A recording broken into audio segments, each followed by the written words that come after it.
जी, अस्सलाम वालेकुम।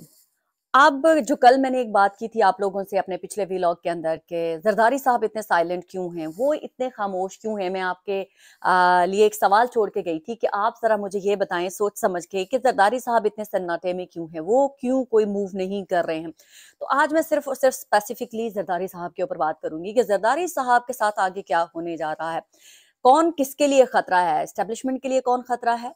और ज़रदारी के लिए कौन खतरा है? और ज़रदारी किन के लिए खतरा है? और इमरान खान तुर्क का पत्ता कैसे बन सकते हैं? अब ये आगे आने वाले दिनों में तमाम की तमाम चीज़ें बहुत ही ज़्यादा कंट्रोल्ड एंड सख्त होने जा रही हैं। लोगों के खिलाफ कार्रवाइयों में तेज़ी आ जाएगी, उसमें पीएमएलएन के लोग भी हो सकते हैं, उसमें तहरीक-ए-इंसाफ के लोग भी हो सकते हैं, उसमें पीपल्स पार्टी के लोग भी हो सकते हैं, उसमें पीएमएलएन के लोग भी हो सकते हैं। तो ये जो मैं अभी आपको सामने स्टोरी रखने जा रही हूँ, आपको समझ लग जाएगी कि मैंने क्यों ये आपसे कहा कि आइंदा आने वाले दिनों में मरियम नवाज़, अली अमीन गंडापुर, सिंध समेत जो है पंजाब, इन सब के गिर्द जो है वो घेरा क्यों तंग होने लगेगा। ये है वो असल स्टोरी जिसकी वजह से जरदारी साहब वाले बहुत ही ज्यादा साइलेंट हैं, बहुत ही ज्यादा डरे सहमे हुए बैठे हुए हैं, क्योंकि उनकी अभी तक कोई मेजर डील जो थी वो जो चाहते थे वो अभी तक नहीं हुई है। और जो हमारी एस्टेब्लिशमेंट है वो भी कोई एक ऐसी डील करवाना चाहती है जो जरदारी साहब ही कर पाएँगे। और अगर पाकिस्तान तहरीक-ए-इंसाफ वाले उसके बीच में रास्ते में रुकावट बनते हैं किसी भी किस्म की, तो आप देखेंगे कि अली अमीन गंडापुर को भी सिस्टम से उठाकर फेंक दिया जाएगा। अल्टीमेटली क्या ऐसा गोल है जो हमारी एस्टेब्लिशमेंट अचीव करना चाहती है? कौन-सी ऐसी चीज़ है जिसके ऊपर ले-दे के ऊपर काम होगा, ज़रदारी साहब मुकमुका करेंगे और किसकी कहाँ कब कुर्बानी देनी है? कौन उठा के सिस्टम से आउट और कै कौन से नए, जो मैं बार-बार आप लोगों को कहती आ रही हूँ, एक ऐसी कबीना तैयार बैठी हुई है जिसने पाकिस्तान को टेक ओवर करना है, जिसने तमाम रिस्पॉन्सिबिलिटीज को संभालना है। ये वाली जो आप लोगों को कबीना नजर आ रही है ये एक डमी कबीना है, इसीलिए आपने देखा कि ये कबीना में अभी बहुत ही कम तादाद में जो है वो लोग शामिल हुए हैं। अभी मेजर कबीना जो है वो पाइल अप होना, बल्कि हो चुकी हुई है, मंजरेआम पर आना जो है वो जरूरी है। अब थोड़ा सा आगाज करती हूँ मैं, जरदारी साहब क्यों इतना डरे सहमे बैठे हुए हैं? क्या उनसे हमारी एस्टेब्लिशमेंट जो वो चाहती हैं? देखिए, जरदारी साहब बहुत ही कनिंग एंड स्मार्ट इंसान हैं। उन्होंने अभी जो हमारी एस्टेब्लिशमेंट ने एक एनएफसी अवार्ड जो रखा हुआ था, जो कि आप सब तमाम लोगों को पता ही है। सूबों को आज़ादी दी गई थी, लेकिन वफाक जो है वो बीच में हैंग कर रहा है। वफाक के पास भी वो अथॉरिटीज़ हैं, सूबों के पास भी वो अथॉरिटीज़ हैं। होना तो ऐसा चाहिए, या तो टोटली वो सूबों को अथॉरिटीज़ दे दी जाएँ और जो वफाक है वो एक डिफरेंट किस्म का जो है पाकिस्तान के लिए काम करे, पाकिस्तान के शहरियों के लिए काम करे, लेकिन ऐसा नहीं हो रहा। बहुत सारी मिनिस्ट्रीज गुड़मुड़ हो गई हुई हैं। एजुकेशन जो है वो सूबों को दे दी गई है, खेल जो है वो भी सूबों को दे दी गई। इसके बावजूद जो है डेवलपमेंट भी सूबों को दी जा चुकी है, लेकिन फिर भी वफाक जो है वो सारी की सारी मिनिस्ट्रीज को होल्ड ऑन करके रखा हुआ है उसने। आप देखें, जो एनएफसी अवार्ड है इसके ऊपर बात होनी है। मैं आपको सीधी सी बात बता देती हूँ, एनएफसी के ऊपर लेदे होनी है। एनएफसी एक वो वाहिद ऐसा कार्ड है जो जरदारी साहब अपने सीने के साथ लगा के रखे हुए। मैंने कल भी आप लोगों से कहा था कि क्यों जरदारी साहब इतना सन्नाटे में हैं, क्यों इतना खामोश हैं, क्योंकि वो चाहते हैं जरदारी साहब कि अगर एनएफसी के ऊपर कोई भी ले दे होती है, कोई भी बार्गेनिंग होती है, या हम उस इस अपनी पोजीशन से पीछे हटते हैं, यानी कि सूबों की खुद मुख्तारी के ऊपर जो बात है उसके हम ऊपर कुछ ले दे करते हैं, तो हमें क्या बेनिफिट होगा? वो शरीफों को तो प्राइम मिनिस्टर बनाने के लिए, कैरी ऑन उनकी सल्तनत करवाने के लिए तो नहीं आए हैं, या वो इमरान खान को तो बीच में कम बैक करवाने के लिए नहीं बैठे हुए हैं। तो ये ले दे, अभी तक तो जरदारी साहब इस स्टैंड के ऊपर हैं कि वो एनएफसी के ऊपर कोई भी कॉम्प्रोमाइज नहीं करेंगे सूबों की खुद मुख्तारी, क्योंकि उन्होंने इसकी खातिर जो है वो प्रेसिडेंशियल जो पावर्स होती हैं उसको कॉम्प्रोमाइज किया था, कि सिर्फ इसलिए क्योंकि उनको अजीज था कि मेरा सिंध हमेशा के लिए हमारे पास रहे और हम खुद मुख्तार रहें, सो ऑन। लेकिन इसके बावजूद पाकिस्तान के सूबों के अंदर उस तरह से डेवलपमेंट नहीं हुई है, काम नहीं हुआ। पाकिस्तान के अंदर करप्शन के जो बाजार हैं वो हाइप बढ़ती चली गई है, काम नहीं हुआ सूबों में। इसके बावजूद के पाकिस्तान के सूबे खुद मुख्तार हो गए, बजट उनका अपना हो गया, लेकिन इसके बावजूद कोई काम नहीं हुआ। अब हमारी एस्टेब्लिशमेंट ये चाहती है कि वो तमाम की तमाम चीजें रिवर्स हों। और उसमें मैं रुकावट तो नहीं कहूँगी ज़रदारी साहब के रुकावट हैं। हमारे एस्टेब्लिशमेंट के लिए कहाँ कोई रुकावट होता है, वो तो एक फूँक मारते हैं और चीज़ें इधर से उधर हिल जाती हैं। तो चले हम वक़्ती तौर पे हम उनको थोड़ा-सा वज़न देते हैं ज़रदारी साहब को और हम कहते हैं कि जी वो रुकावट है। हालाँकि मेरे नज़दीक वो रुकावट नहीं है। तो ज़रदारी साहब उसके बदले में क्या लेंगे? ज़रदारी साहब उसके बदले में किसकी कुर्बानी देंगे? जब एनएफसी अवार्ड के ऊपर और सूबों की खुद मुख्तारियत के ऊपर बात होगी, ले-दे होगी, जब एस्टेब्लिशमेंट को कुछ दिया जाएगा तो ज़रदारी साहब अपने बेटे को डेफ़िनिटली प्राइम मिनिस्टर बनाना चाहेंगे। डेफिनेटली शहबाज शरीफ साहब की कुर्बानी होगी, डेफिनेटली मरियम नवाज की कुर्बानी होगी, डेफिनेटली अली अमीन गंडापुर की भी कुर्बानी होगी। तो बहुत सारी चीजों की कुर्बानी होगी एक अकेले एनएफसी अवार्ड को के ऊपर कंप्रोमाइज करवाने के लिए। तो बहुत सारी चीजें ऐसी हैं, लेकिन उससे पहले अगर नहीं होता, ये इतना स्मूथली काम नहीं होता। लेट्स अदर वे में हम देखते हैं कि अगर ऐसा नहीं होता, अगर अली अमीन गंडापुर जो है वो कहते हैं हम इस चीज पे कॉम्प्रोमाइज नहीं करेंगे, हम नहीं एग्री करते इस चीज के ऊपर, तो अली अमीन गंडापुर भी फारिग। अगर मरियम नवाज शरीफ साहब कहते हैं कि हम इस चीज पे कॉम्प्रोमाइज नहीं करते, मरियम भी फारिग। जरदारी साहब भी कहते हैं कि हम इस चीज पे कॉम्प्रोमाइज नहीं करते, जरदारी साहब भी फारिग। फारिग कैसे होते हैं, इनके कैसे केसेस खुलेंगे, कैसे कौन सी चीजें सामने आएंगी, आपको और मुझे बड़ी अच्छी तरह से पता है। तो उसमें अपना टेंशन ना लें, उसमें अपना दिमाग ना ज्यादा लगाइएगा कि ओ ये कैसे होगा, इनके तो सारे मुकदमात खत्म हो गए हैं। अरे खत्म कुछ नहीं होता होता, सब कुछ चीजें वैसी की वैसी पड़ी होती हैं। तो ये आप जहन में रख लीजिएगा। तो जरदारी साहब मानना पड़ेगा। अल्टीमेटली जरदारी साहब लड़ते नहीं होते हैं, वो एक दो धमकी लगाने की कोशिश करते हैं, लेकिन अगर धमकी नहीं चलती है तो फिर पाँव भी पड़ जाते हैं। तो वैसे ही होगा सिस्टम, पाँव पड़ जाएंगे सारे के सारे सियासतदान।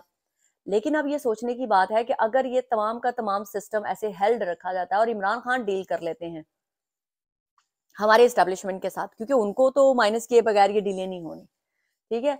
और इमरान खान भी आके सामने कहते हैं कि जी हाँ, मुझे भी ये जो एनएफसी अवार्ड है उसके ऊपर एतराज है, वफाक को स्ट्रांग होना चाहिए, फला फला फला, बाकी इदारों को भी स्ट्रांग होना चाहिए, फला फला फला। तो मैं भी इसके साथ आपके पास ऑन बोर्ड में हूँ, तो मुझे बताएं कि मैंने क्या करना है। तो इमरान खान साहब का सूबा भी बच जाएगा।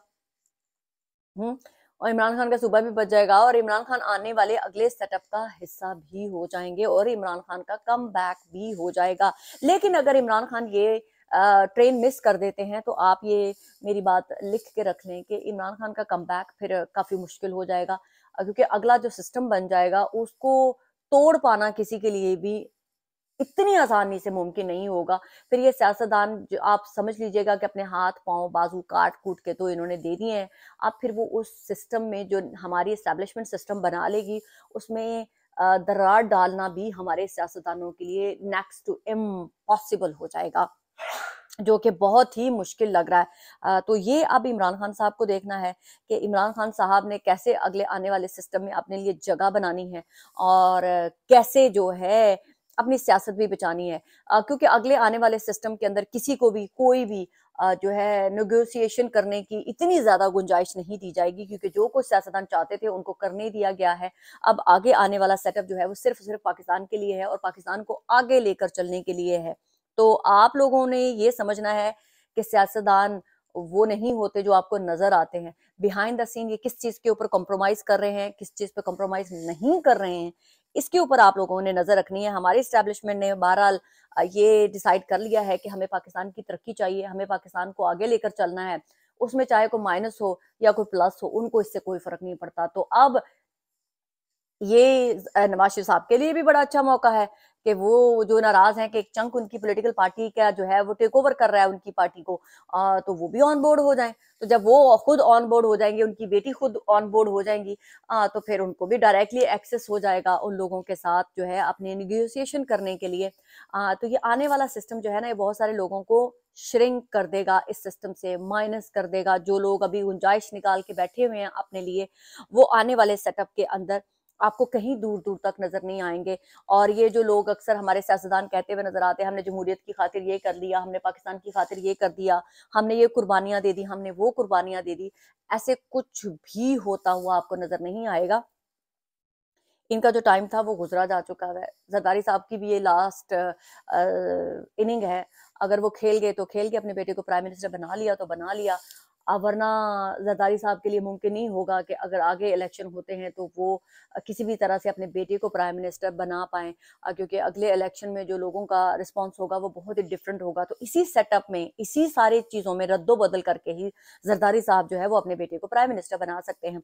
अगले सेटअप में जरदारी साहब अगर ये सोच के बैठे हुए हैं कि मैं शायद अगले किसी इलेक्शंस के बाद अपने बेटे को प्राइम मिनिस्टर बना लूंगा, तो ये फिलहाल उनकी भूल है। अगला सेटअप किसने देखा है और अगले सेटअप के बाद क्या होना है वो किसने देखा है। जरदारी साहब को भी इसी सेटअप में कॉम्प्रोमाइज करना पड़ेगा, नवाज शरीफ साहब को भी इसी सेटअप में रह के कॉम्प्रोमाइज करना पड़ेगा, इमरान खान साहब को भी इसी सेटअप में रह के कॉम्प्रोमाइज करना पड़ेगा।